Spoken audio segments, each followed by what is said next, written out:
Today we are going to discuss about cell division. ये हमारे chapter number 5 the fundamental unit of life का last part है. ठीक है, सेल डिवीज़न बहुत इंटरेस्टिंग टॉपिक है बट उसके साथ में ये थोड़ा सा कंफ्यूजिंग भी है. चलिए इस टॉपिक को क्लियर करते हैं, विच इज़ सेल डिवीज़न. सबसे पहले तो सेल डिवीज़न की डेफिनेशन क्या होती है.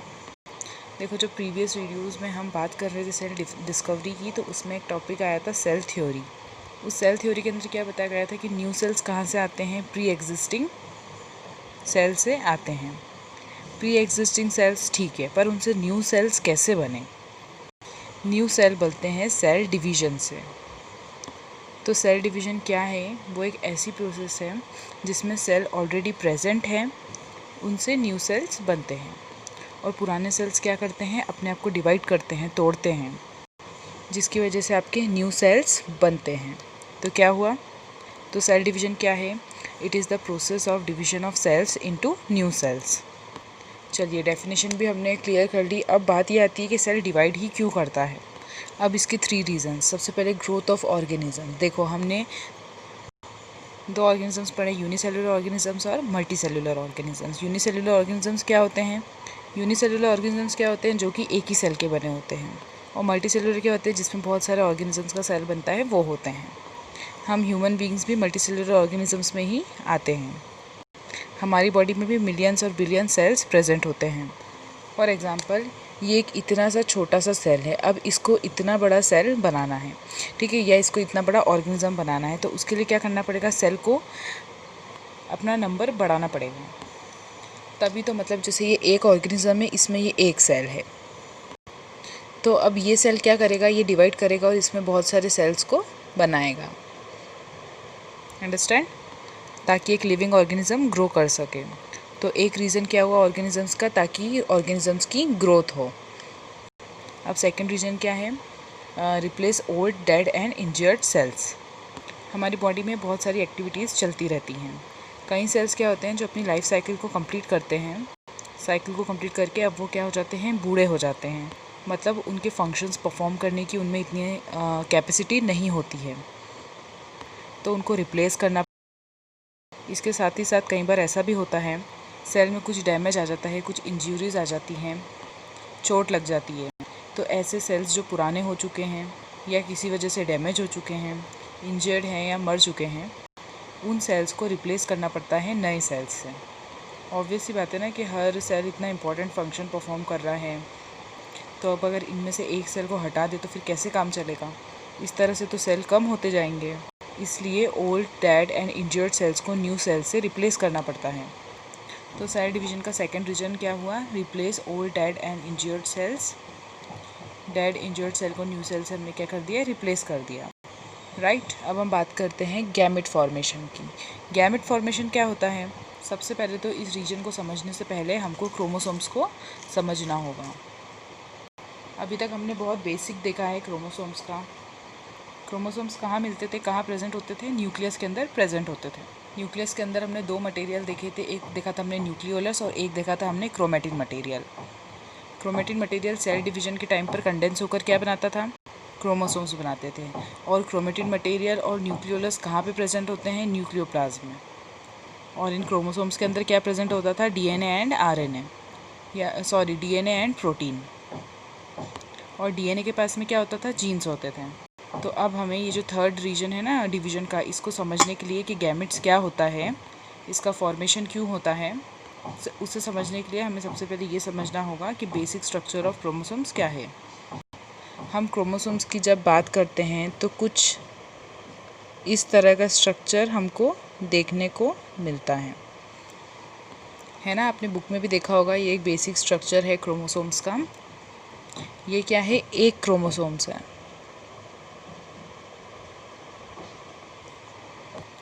अगर ये एक क्रोमोसोम है तो फिर ये क्या है, ये भी एक क्रोमोसोम है.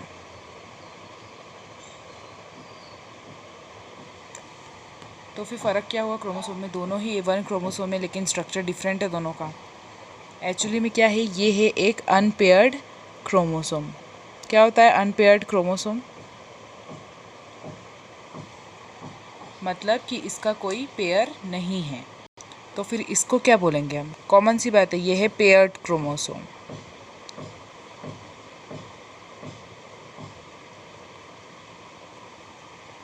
इस पूरे स्ट्रक्चर को हम क्या कहते हैं? ये एक क्रोमैटिन है। क्या है? क्रोमैटिन। ठीक है, क्या कहते हैं? क्रोमैटिड।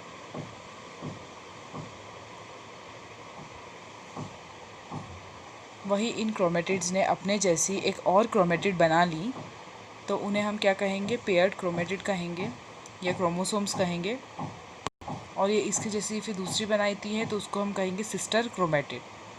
इतना समझ में आया आपको? चलिए एक बार फिर से देख लेते हैं क्या समझाया मैंने। ये एक बेसिक स्ट्रक्चर है क्रोमोसोम्स का। आ रही है आपको बात समझ में? जिसको हम क्या बोलते हैं? 1 क्रोमोसोम्स। तो फिर मैंने आपसे पूछा कि ये क्या है, तो आपने कहा ये भी एक क्रोमोसोम है। तो फ़र्क क्या है दोनों में? फ़र्क ये है कि ये अनपेयर्ड है और ये पेयर्ड क्रोमोसोम है। इस पूरे स्ट्रक्चर को हम क्या कहते हैं? क्रोमैटिड। लेकिन जब ये एक क्रोमैटिड जब अपने ही जैसा दूसरा भी स्ट्रक्चर फॉर्म कर ले, तो फिर दोनों को मिलाकर हम क्या कहेंगे? Sister chromatid.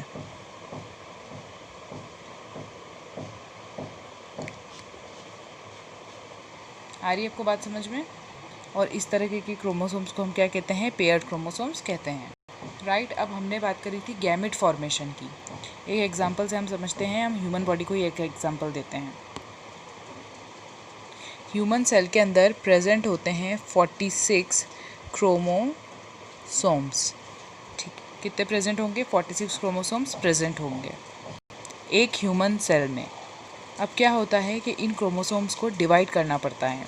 अब क्रोमोसोम्स अकेले डिवाइड नहीं होंगे, इसके साथ में सेल भी डिवाइड्स होंगे, मतलब सेल डिवीज़न होता है। जब नॉर्मल ग्रोथ हो रही है तो उस टाइम पे सेल क्या करेगा? सिर्फ टूटता जाएगा और क्रोमोसोम्स नंबर उतने का उतना ही रहता है।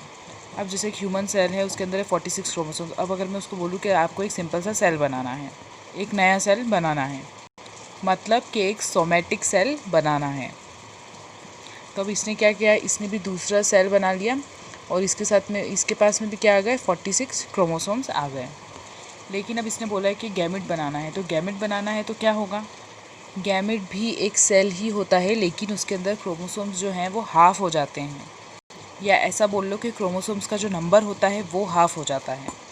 मतलब एक ह्यूमन सेल के अंदर कितने क्रोमोसोम्स थे? 46। तो अब जो इसका गैमेट बनेगा तो उसके अंदर कितने क्रोमोसोम्स आ जाएंगे? 23। 46 का हाफ़ कितना होता है? 23। तो ये होगा एक गैमेट और ये होगा एक नॉर्मल सोमैटिक सेल।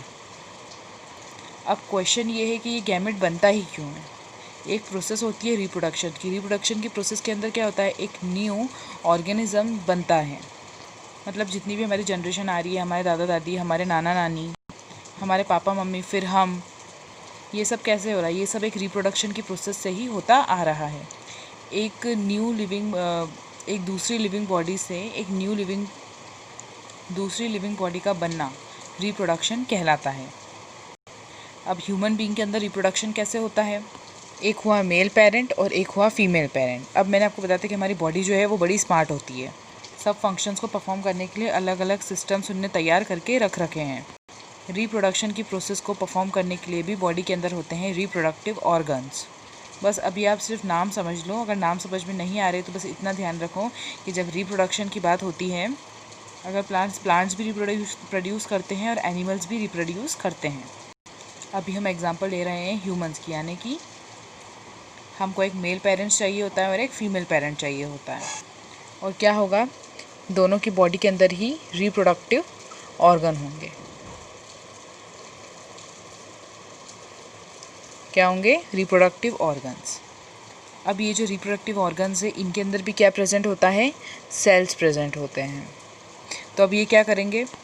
सेल के अंदर प्रेजेंट होते हैं 46 क्रोमोसोम्स। अब यही रिप्रोडक्टिव ऑर्गन्स क्या करते हैं? गैमेट बनाते हैं। गैमेट कैसे होते हैं? जैसे कि मेल बॉडी से आया एक स्पर्म, ठीक है, मेल स्पर्म। फीमेल पेरेंट से आया एक गैमेट जिसका नाम है एग। अब ये एग और ये स्पर्म क्या है? ये हुए गैमेट्स। और इनको किसने बनाया है? रिप्रोडक्टिव ऑर्गन्स ने। किसके रिप्रोडक्टिव ऑर्गन ने? मेल पेरेंट और फीमेल पेरेंट के। बॉडीज़ में। इतना आपको क्लियर हो गया है? क्या क्या मैंने भी आपको चीज़ें बता दी है। सबसे पहले हमने क्रोमोसोम्स का स्ट्रक्चर देखा था, पेयर्ड और अनपेयर्ड वाला। फिर इसके बाद हमने स्टार्ट करा रिप्रोडक्शन। रिप्रोडक्शन में क्या बोला, एक मेल पेरेंट है और एक फीमेल पेरेंट है। मेल पेरेंट और फीमेल पेरेंट दोनों की बॉडी के अंदर रिप्रोडक्शन होता है, दोनों के अंदर क्रोमोसोम्स बनते हैं। ठीक है, ये रिप्रोडक्टिव ऑर्गन्स क्या बनाते हैं, गैमेट्स बनाते हैं। गैमेट्स क्या होंगे, स्पर्म और एग।